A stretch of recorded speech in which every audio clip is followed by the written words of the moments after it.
Do you feel like you are in the fog? Do you feel like your life has been in the fog? Perhaps there's a miracle there. I'll be right back.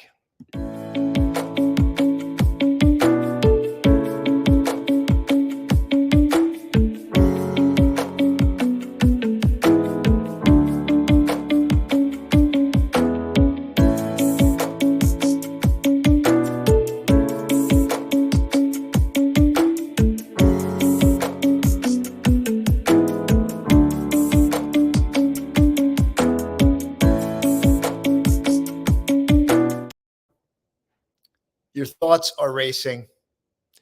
You're feeling like you're in the fog. You thought you did it all right. You thought you checked off all the boxes, but things still seem like in disarray. My name is Austin James Haynes. This is a new series, Cultivate Conscious Moments. I went from a 19-year employee with a Fortune 500 company to a poet. There's more on that story. But what I want to talk about is the act of being in the moment. I spent time living in my head. And there's a quote. It says, if you live in your head, you're dead. If you live in your head, you're dead. What does that mean? It means that if we just look at everything with just logic, we just apply logic to everything, we're always trying to get stuff done. We live in our to-do list, but we're not living life. And life comes when we pause and stop, and we don't just look at the flower, but we embrace the flower. We understand that that flower, in that moment in time that we're looking at it, there was an incredible journey. There was rain, there was seed, soil, sunshine, weather conditions, fertilizer, minerals, all these things. And then we can begin to look deeper. I want to take a moment before I get into this, a couple things. I want to talk to you about breath, and I want to share why I'm doing this show a little bit deeper. So I got this book here. Let me flip this around. And before I just want to welcome you this morning. Make sure I want this to lighten up your burden. I want this to feed your heart and soul. So this morning, I've been reading this. This is a book called Breath by James Nestor. Incredible book. How much can you talk about breath? Like, okay, I'm breathing. But there's one line in here. I love this. And it's kind of poetic. Few of us ever consider how the nostrils of every living person pulse to their own rhythm, opening and closing like a flower in response to our moods, mental states, and perhaps even the sun and the moon. I like that because we just had the eclipse. But you don't really think about your breath too often. Thank you, Ruben. We got TikTok here. We're on YouTube. If you'd like to learn more, you can go over to my YouTube channel. My full story is there. But for now, take a breath through your nose. This is what I imagine. Through the nose. Drive it down deep. Lungs expand, belly expands. Every time you do that, you're taking yourself from sympathetic mode, fight, flight, or fright, to parasympathetic mode, rest, refresh, digest. Where do you want to live? It's really simple. Do you want to live in fight, flight, or fright? Then just keep going. Get off this video and leave. If you want to cultivate those conscious moments, take the time to just pause and breathe. And if you do it, put hashtag pause and breathe. So we're going to do it right now. We're not going to do it long. We're just going to take a moment. Just take a moment. Breathe in through your nose.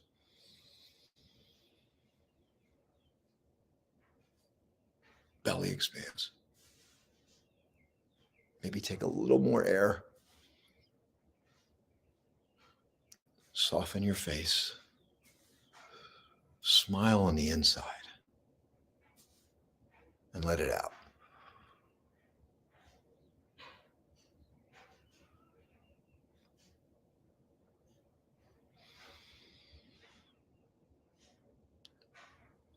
this video, this series is not to help you get there. It's not to help you get to that future moment. This series is to help you to get here. Does that make sense? Everybody wants to help you get somewhere. But if you're not here and you're not fully living now, that's an energy. And no matter where you go, there you are. So if you're anxious and you're stressed and you're feeling like stuff is missing,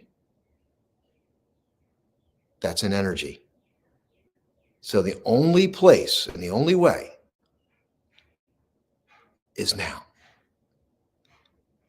Right now. Let me know if you're getting something from this. I appreciate you being here. Share it with a friend, if you will. Let me keep going. I want to share a poem with you. This is not my poem. I've been also going through this series, A Year with Rumi.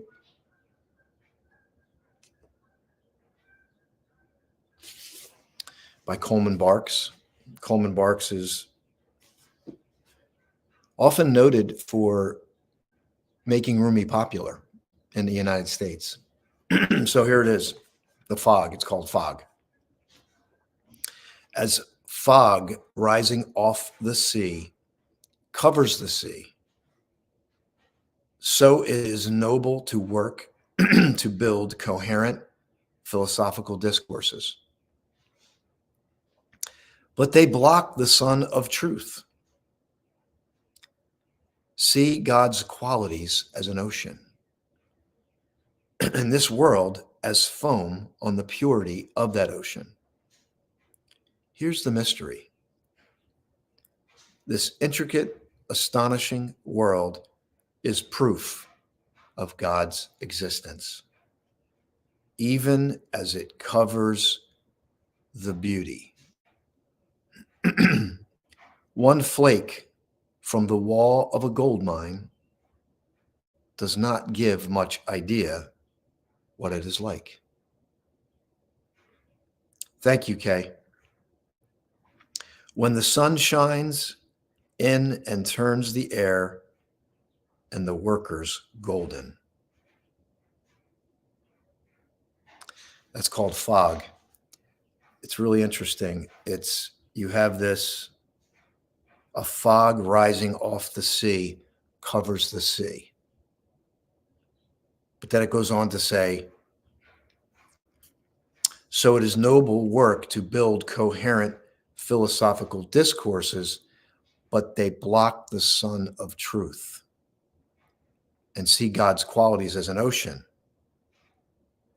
and this world as foam. So what I'm gathering from this, and let's pull this together. The fog blocks the beauty of the ocean, but is also proof that the ocean is there. The fog blocks the beauty of the ocean, but also serves as proof.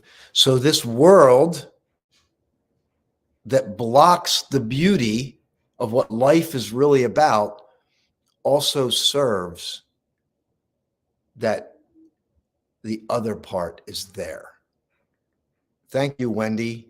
And the paradox is always at play. I say polarity is always at play. Polarity is always at play. Begin to dance and play with polarity. When you can dance and play with polarity, you get out of your head. You come from a deeper place. You're fully engaged in the dance of life where you cultivate conscious moments. And I've said it often on here that your life is made up of moments. So to the degree that you can cultivate that conscious moment right now is to the degree your life gets richer. And if I go back to Rumi's poem, he says, one flake from the wall of a gold mine does not give much idea what it is like. When the sun shines in and turns the air and the workers golden. But I would venture to say, I propose to you that gold flake that seems insignificant to the wall of gold itself is the trace. And that gold flake is a full conscious breath in this moment when you step into this moment. And then the sun comes out, and now you start to see the richness and the fullness of life itself. And then everything becomes a miracle. And what does that miracle? Let's go back to this book I've been reading out of, Thich Nhat Hanh. Is this on mirror? Let me see. Yeah. Thich Nhat Hanh is known as the father of mindfulness, a life of miracles. As we sit down next to a stream, we can listen to its laughter and watch its sparkling waters, noticing the pebbles glistening and the fresh green plants nearby. And we may be overcome with happiness. We are one with the stream's freshness, purity, and clarity. But in an instant, we may find we've had enough. Our heart is troubled, and we think of other things. We are no longer at one with the stream. It is of no use to sit in a peaceful forest if our mind is lost in the city. We may live with a child or a friend. Their freshness and warmth can relax us. But if our heart is not with them, their precious presence is neglected and they no longer exist. Wow. We must be aware of them to appreciate their value, to allow them to be our happiness. If through carelessness and forgetfulness we become dissatisfied with them and begin asking too much of them, or reprimanding them, we will lose them. Only after they are gone will we realize the preciousness and feel regret. But once they are gone, all our regrets are in vain. Around us, life bursts forth with miracles, a glass of water, a ray of sunshine, a leaf, a caterpillar, a flower, laughter, raindrops. If you live in awareness, it is easy to see miracles everywhere. And this is why we cultivate conscious moments to awaken the awareness.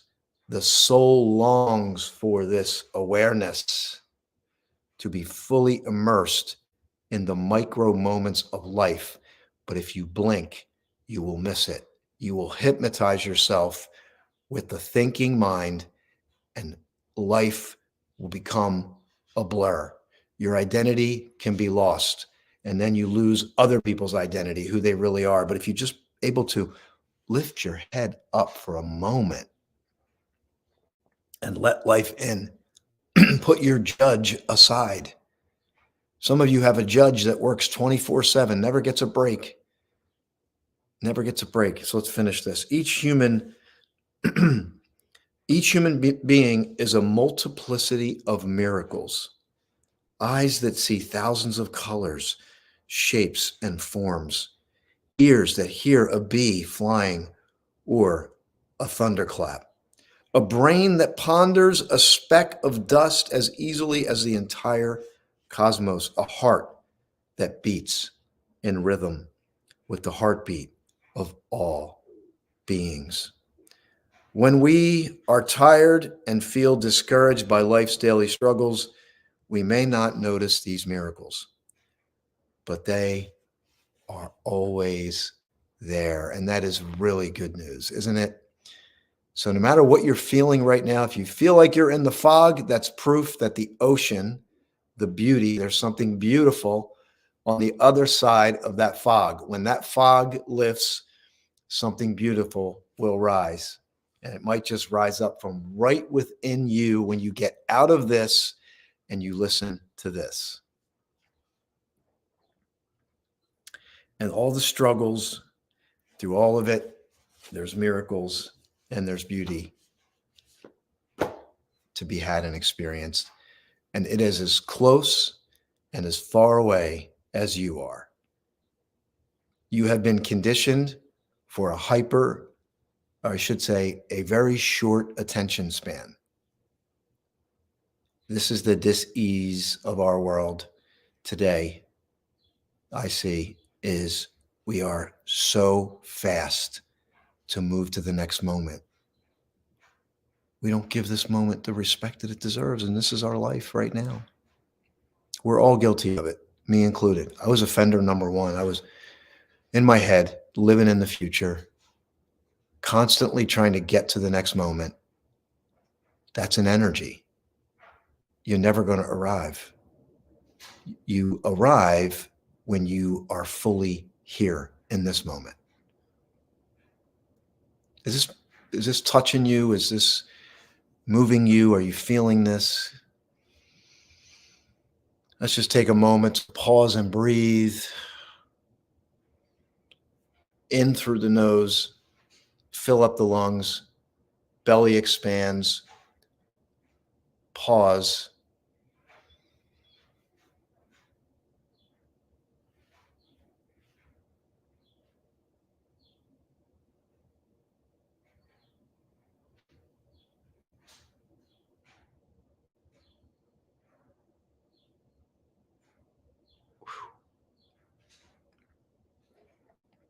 All your cells respond to that.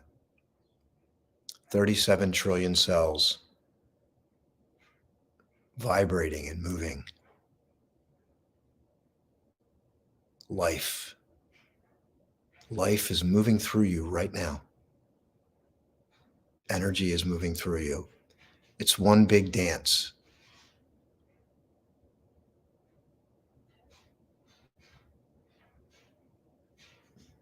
It's so true. When you think about that, you're a vibratory being. You are not a static being. You are a vibratory being. Everything is dancing. So why would we get hung up on a single thought or limiting belief about ourselves? Because every time that your body at a cellular level is responding to your command, all 37 trillion cells waiting for the command. And you know what the command is? Be grateful. Find your bliss. Serve others. Expansion. Opening. Not contraction.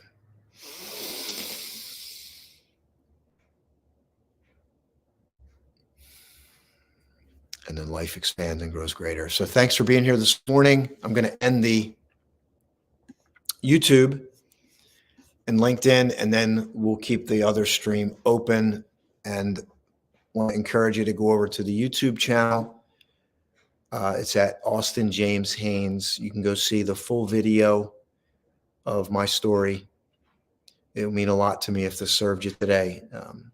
I know it's so quick to just move on to the next thing. I get it. But if you do one thing, if you go subscribe to the channel, like a video, it is enormously appreciated. Thank you so much, YouTube, LinkedIn. Bye for now. And we'll be back tomorrow with Cultivate Conscious Moments.